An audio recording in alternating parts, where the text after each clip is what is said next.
तो आज हम देख रहे हैं नागौर राजस्थान में अनार की खेती का एक बिजनेस प्लान। ये प्लान है 4 बीघा जमीन पर और खास तौर पे भगवा किस्म के अनार उगाने के बारे में। हमारे पास जो जानकारी है उसमें सिंचाई, लागत, मुनाफा, सरकारी मदद, बेचने के तरीके सब कुछ दिया है। चलिए इसको थोड़ा गहराई से समझते हैं। हाँ, ये दिलचस्प है। नागौर की अपनी अलग परिस्थितियां हैं, है ना? और अगर सही ढंग से किया जाए तो अनार की खेती वहाँ काफी फायदेमंद हो सकती है। और भगवा किस्म पे फोकस करना भी, हाँ, ये भी एक अहम बात है। देखते हैं ये योजना जमीन पर कितनी उतरती है। अच्छा, योजना में एक पूरा साल का कैलेंडर सा दिया है, जैसे जनवरी फरवरी में खेत तैयार करो, मार्च अप्रैल में पौधे लगाओ और फिर फसल काटना और बेचना नवंबर दिसंबर में। लेकिन राजस्थान का नाम आते ही पहला सवाल दिमाग में आता है पानी। पानी का क्या इंतजाम है? बिल्कुल सही सवाल है। और यहीं पे देखिए ड्रिप सिंचाई बहुत जरूरी हो जाती है।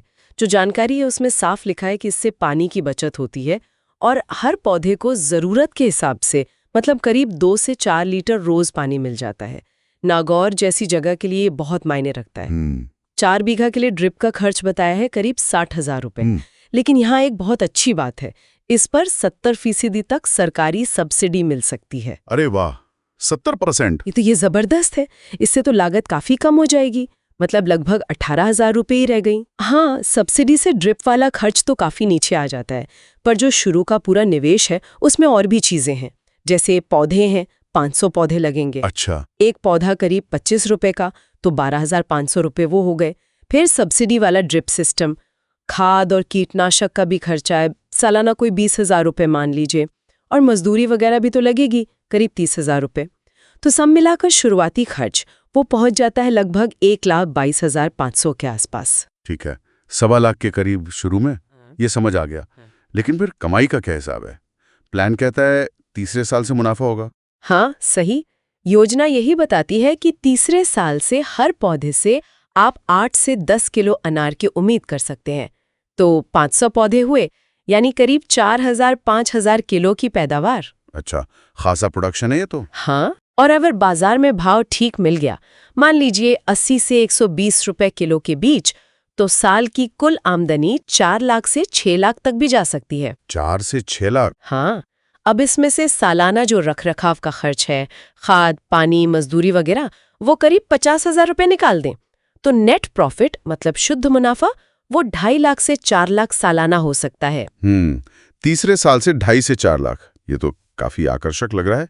वैसे ये जो भाव बताया है 80 से 120, क्या ये भरोसेमंद अनुमान है?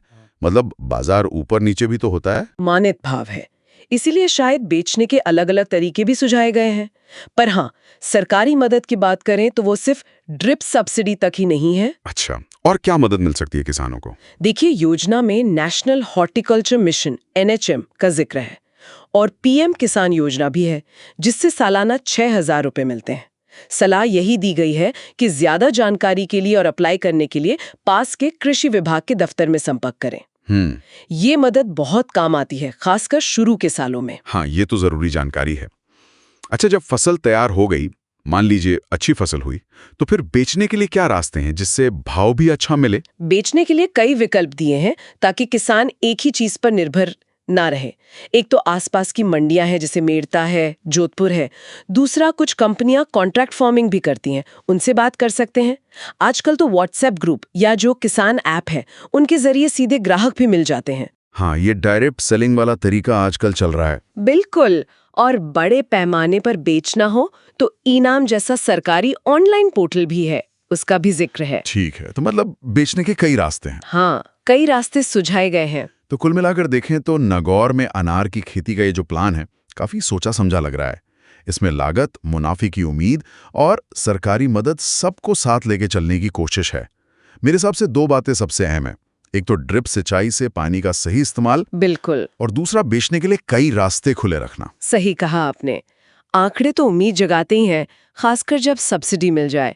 ये योजना एक तरह से मजबूत खाका तो देती है, पर यहाँ एक सवाल और उठता है मेरे मन में। आजकल हम क्लाइमेट स्मार्ट खेती की इतनी बात कर रहे हैं ना, हाँ बिल्कुल। तो क्या नागौर जैसे सूखे इलाकों में सिर्फ ड्रिप सिंचाई ही काफी है, या फिर पानी बचाने की और भी जो नई तकनीकें आ रही हैं, जैसे सेंसर वाली सिंचाई है या पानी को रिसाइकिल करके इस्तेमाल करना, क्या वो तकनीकें इस तरह के बिजनेस को लंबे समय में और ज्यादा फायदेमंद और टिकाऊ नहीं बना सकती? इस पर भी सोचने की जरूरत है।